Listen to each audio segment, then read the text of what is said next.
Alright, first step is to remove the caliper. And when you do that, you remove these two 14 millimeters. They're on the sliding pins. Just quickly loosen those up.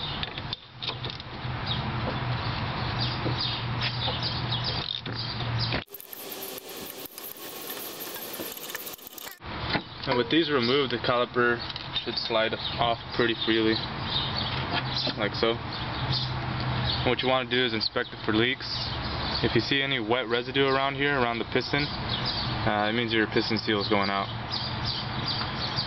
And what you want to do is set this aside, but I'm going to get something to support it so it's not dangling off of the line.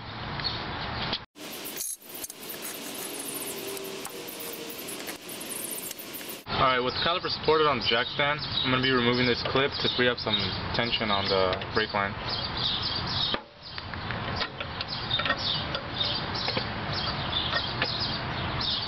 Alright, now you can go ahead and remove the old pads and just set them aside for now.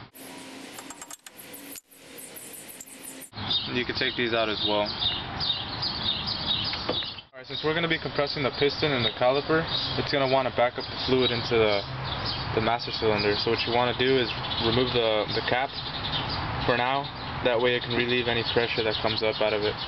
Alright, since you're not going to be using the old pads anymore, you can use it as a plate to help this C-clamp compress the piston back in.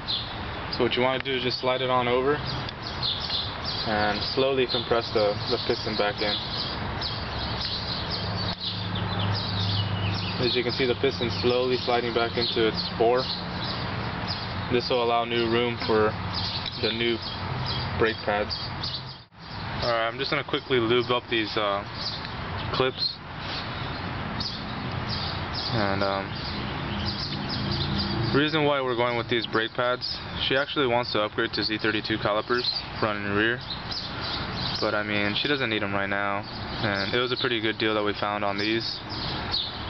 And on a stock car, these pads would do fairly well. They have more initial bite to them and give you better braking performance. But compared to the Z32s, even with stock brakes, stock brake pads on the Z32s, they're just far superior just because they're 4-piston calipers instead of this single one.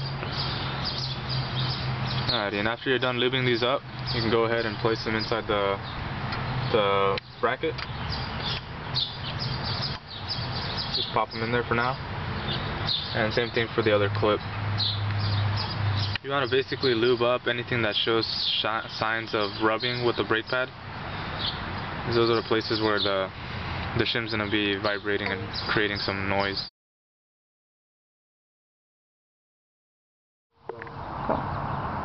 Alright, now what you want to do is remove these sliding pins. This is what the caliper rides on, so that it free floats back and forth. And we noticed on our old pads, they were wearing them properly. One side would wear more than the other. And that's because one of these sliding pins was actually not lubricated. As you can see, this one was actually stuck in here. It wasn't allowing it to slide back and forth. So what you want to do is just take them all out, quickly lube them up, and I'm going to be using some brake clean to clean inside this hole. Alrighty. And as soon as it starts sliding in back and forth pretty easily, like so, it's pretty much good to go. You can use the other one for comparison. It slides pretty smoothly. This one's still a little rough, but a couple more passes with the brake cleaner and some grease and it'll be okay.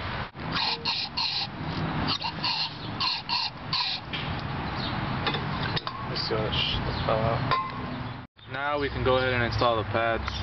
You're going to want to install one side of these first and then slide the other in. So drop it in, and there you go.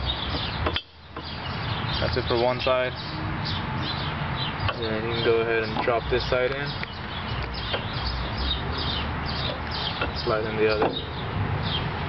And that's about it. Alright, now you're going to want to lube up the caliper right here on these contact points that touch the pad. So just quickly, lightly give it put some grease on it.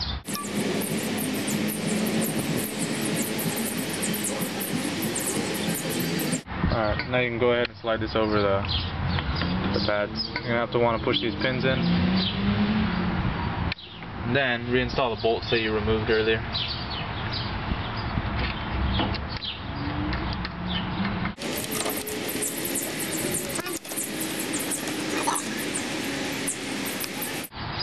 And you can go ahead and reinstall this bracket. Has a little clip holding it in place.